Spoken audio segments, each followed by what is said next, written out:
ప్రపంచవ్యాప్తంగా ఎక్కడైనా విద్యుత్ వినియోగం ఆధారంగానే ప్రజల అభివృద్ధిని లెక్కిస్తారని ముఖ్యమంత్రి నారా చంద్రబాబు నాయుడు అన్నారు. కొన్నేళ్లుగా విద్యుత్ రంగంలో విప్లవాత్మకమైన మార్పులు వచ్చాయని అన్నారు.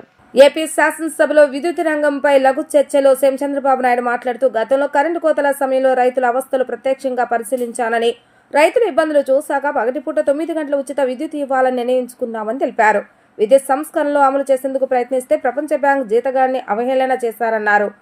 అప్పుడే డిస్కులు నియంత్రణ మండలి ఎనర్జీ అప్డేటింగ్ అనేది మొదలు పెట్టామన్నారు.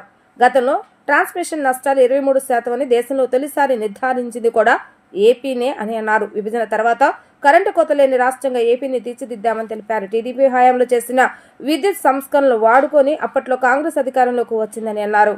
ఫస్ట్ టైం నేను ఎలక్ట్రిసిటీ బోర్డులో విద్యుత్ శక్తి రిఫార్మ్స్ భారతదేశంలో తీసుకొచ్చిన ఏకైక రాష్ట్రం, మొట్టమొదటి రాష్ట్రం ఆంధ్రప్రదేశ్ రాష్ట్రం. అప్పుడు ఇవన్నీ ఏమి లేవు. దిశ రెగ్యులేటరీ కమిషన్ లేదు. అప్పటికి రిఫార్మ్ వచ్చింది 91, 98లో విద్యుత్ శక్తి రిఫార్మ్స్ తీసుకొచ్చాం, సంస్కరణ తీసుకొచ్చాం. అప్పుడే మీరు చూస్తే 3గా డివైడ్ చేశాం.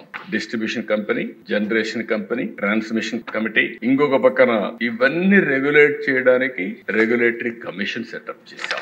అక్కడి నుంచి దిశ మీరు చూసినప్పుడు ఎనర్జీ ఆడిటింగ్, అంతవరకు కరెంటు ఎక్కడికి అమ్ముతున్నారు, ఎంతమంది దొంగతనం చేస్తున్నారు, ఏమవుతుందో తెలియని పరిస్థితి నుంచి ఎనర్జీ ఆడిటింగ్ తీసుకొచ్చాం. ఆడిటింగ్ తీసుకొచ్చి ఫస్ట్ టైం దేశంలో 2003-4కి 23% ట్రాన్స్మిషన్ అండ్ కమర్షియల్ లాస్ అని ఎస్టాబ్లిష్ చేసిన మొట్టమొదటి ప్రభుత్వం భారతదేశంలో ఆంధ్రప్రదేశ్ ప్రభుత్వం అని కూడా నేను మీకు తెలియజేస్తున్నాను.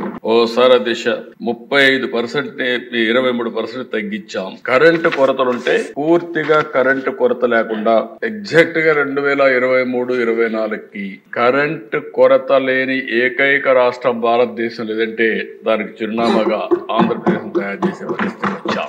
దీనివల్ల చాలా లాభాలు వచ్చాయి. దారిలో పోతా ఉంటే రోడ్డు మీద కూర్చొని సెలిమెంట్ వేసుకుంటున్నారు.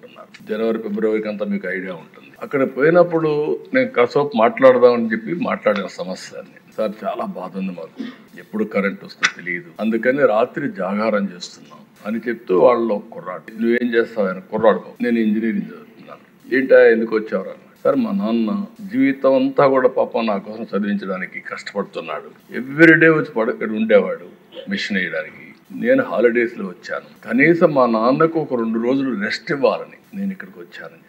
అప్పుడు నేను అడిగాను, ఏంటి ధైర్యంగా ఉన్నా అంటే, లేదు సార్ భయం వేస్తా ఉంది, పేపర్లో వస్తున్నాయి, పాములు గరుస్తున్నాయని, చీకటి ఉంటుంది, పంప్ సెట్ అయిపోయినప్పుడు పాములు గరుస్తున్నాయని, భయంగా పోయేస్తుందని నా కుర్రాడు చెప్పినప్పుడు నేను చాలా బాధపడ్డా. ఇలాంటి సంఘటనలు నా జీవితంలో చాలా చూశానని చెప్పడానికే ఈ విషయాలు చెప్తున్నాను.